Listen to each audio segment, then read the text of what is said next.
You've spoken to Angus Campbell. Is he now on board with the reversal of this decision? Yes, he is, yeah, of course. I've consulted widely, and the Prime Minister very strongly supports this position. He's strongly of the same view as I am, and I've spoken with General Campbell and others, and I've arrived at this decision having taken all of that into consideration. Minister Dutton, this was a very emotional time when the Brereton report was handed down, and we were warned that it would be some very difficult reading. Again, the CDF seemed to isolate some of those in his own ranks. Do you think his position going forward is tenable, given that some in the Defence Force are upset with the way he handled it and the stripping of those citations in the first place?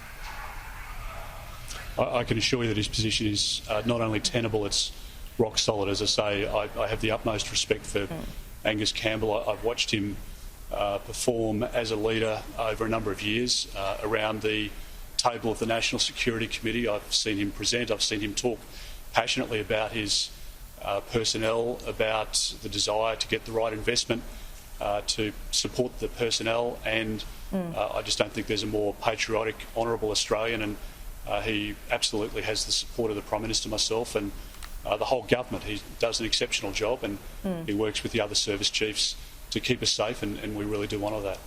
Indeed. Now, finally, you would be also alive to the view of, in your government, and a little bit wider than that as well, that there needs to be a royal commission into veteran suicide. Is that something that you want to see, something that you support?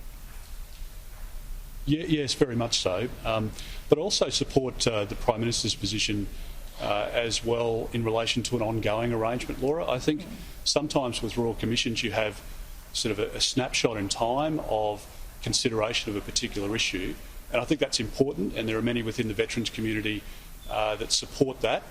But it's also important that if there is a suicide in 2 or 5 years' time, that there's the ability for that family to get a better understanding, a deeper understanding, particularly if there is some ambiguity around the circumstances or contributing factors that people just didn't quite understand, that is heard. And the Prime Minister's been strongly supportive of both the Royal Commission and that ongoing process. So we'll have something to say about that very soon, but that's that I think is the best approach, and that provides for as many people. We don't want to see our veterans self-harming, obviously. We don't want to see their families suffering.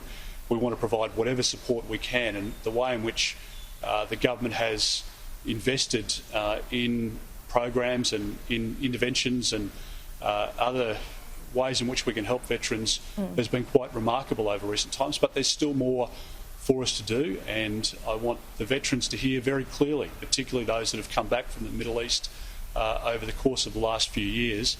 This government does have their back, that we do want to provide support, and if there is a wrong that's taken place, if there's ways in which we can rectify people's individual circumstances, then we will do whatever is humanly possible to help those people.